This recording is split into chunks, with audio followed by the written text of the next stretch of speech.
SHEDWARS21 at Residence Homestead. Today's not a fun day, but something that is very real to us here on the homestead, and that is chicken dispatching and processing day. We've just dispatched this chicken just to show for the video. I'm actually doing 19 today, and I'll pop a photo up of the finished look of what 19 chickens looks like. So obviously I have put it in hot water and just been busy plucking it. You might notice how yellow it is. I feed our chickens corn and goat's milk. So I ferment the corn in the goat's milk, and that's what they get. So that's that nice yellow fat that you're seeing through there. And I've done the same for turkey that we're processing for Christmas as well.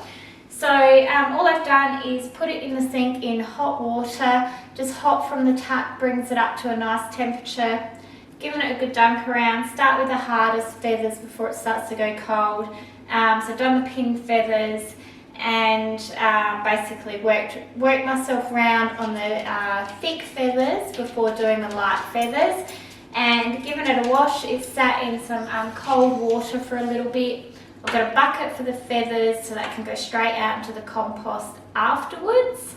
And now I'm ready to take out the insides, basically.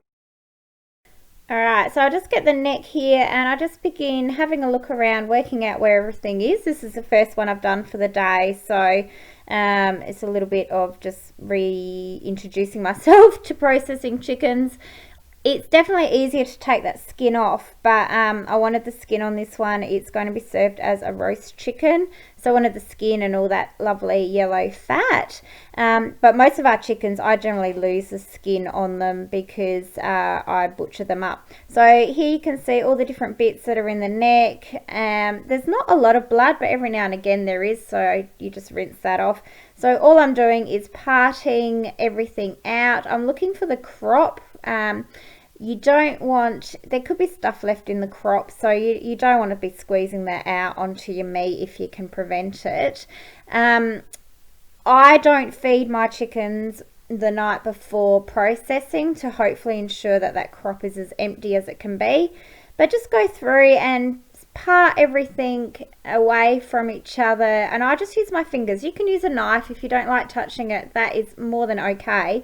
I just find it easier. I find they're less mess. I don't cut something off that I don't want to cut off, and I can just separate everything as I go and just give it a nick every now and again when you see something that's a bit too stuck and too hard to pull. There's quite a bit of fat in here as well, which is nice, but can make it a bit harder. By parting everything like this, what I'm doing is I'm going to pull everything through the other end. So I'm not pulling anything out this end, I am just unsticking it all. So just keep gently pulling it all apart. You can pull things up, but you're going to end up with breakages in your chicken cavity. There's the crop there. See, it's got a bit of stuff in there, but you know, look how large it is. It's pretty empty. That would be full when they're feeding. Absolutely chockers. Would be a big lump on the side of their neck. So I'm just pulling that away from the skin and the meat and the fat, and trying to keep it so it doesn't rip when I pull it all out. So just keep pulling it all apart, pulling, just feeling around, grabbing everything you need. Probably gone a bit slower than what I need to here, but like I said, I haven't done this for about 12 months. We did 12 months worth of chickens. This will probably be another 12 months. I'll do it again next spring.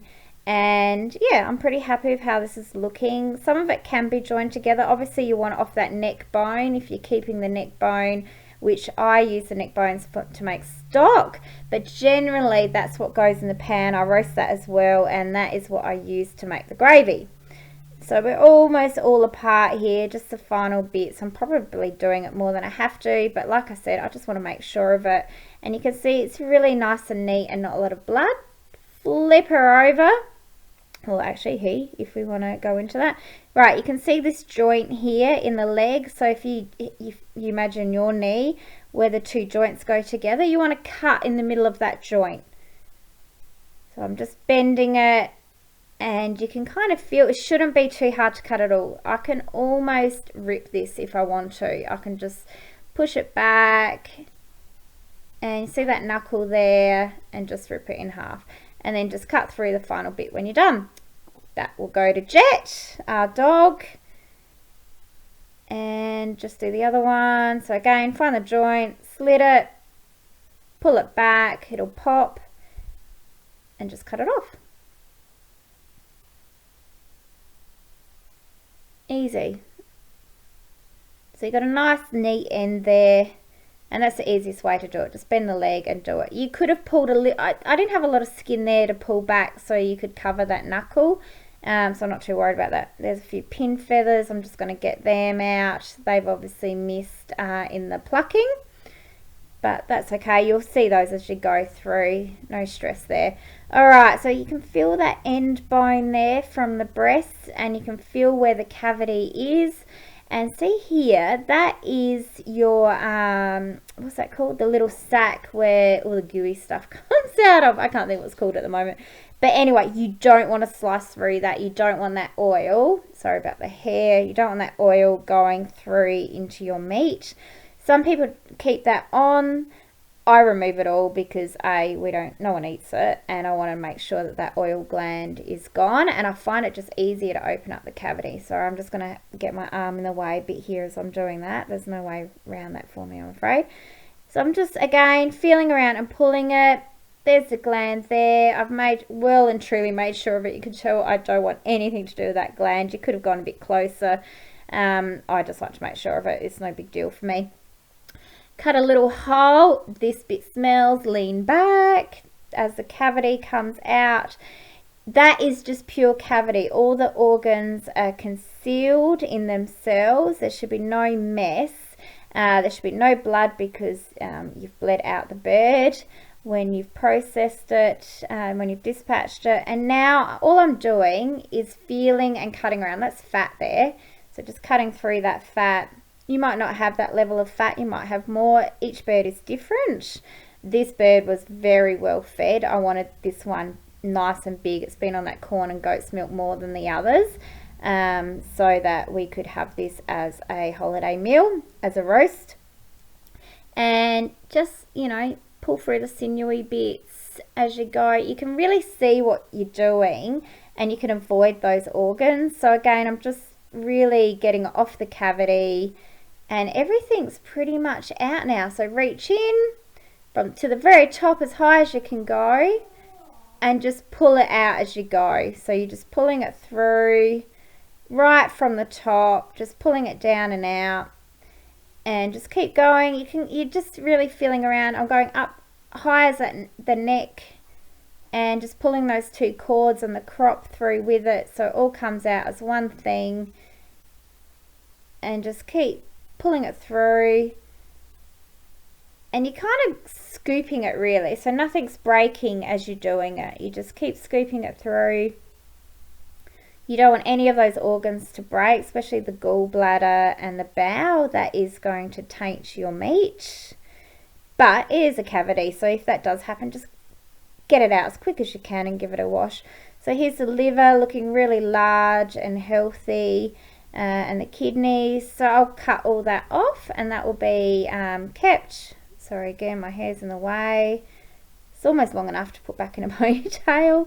But you can just see the gallbladder there. Don't want to touch that. So pop them aside, and the heart aside, and just keep pulling it all out. And just nick that last little bit off there, and there you go. It's all pretty much out in one piece. No breakages. Straight into the bucket. I'll pull a few of those bits off for Jet. But yep, that's all the bowel and everything like that. That goes into the compost. Bit of lung there, and you just feel the lungs can stick. There's the testicles. That's how we know it was a boy. Some people like to crumb and deep fry those. I might do that for our friend Matt, who's we've talked about that in the past as a bit of a joke. There's one of the lungs, nice and healthy, and they really stick to the rib cage. So you basically just want to have a look in and pull out any of that remaining stuff that's sort of stuck there. all the stuff that can ruin your meat's out now, and it's really just some of those organs there. I'll just give my bench a clean in a sec and give it a good wash, and now we're ready to weigh it. We'll pop it on the scales. It is Shedwars. I don't normally weigh my meat, but for Shedwars, we'll pop it on the scales and get a close-up of that one for you guys.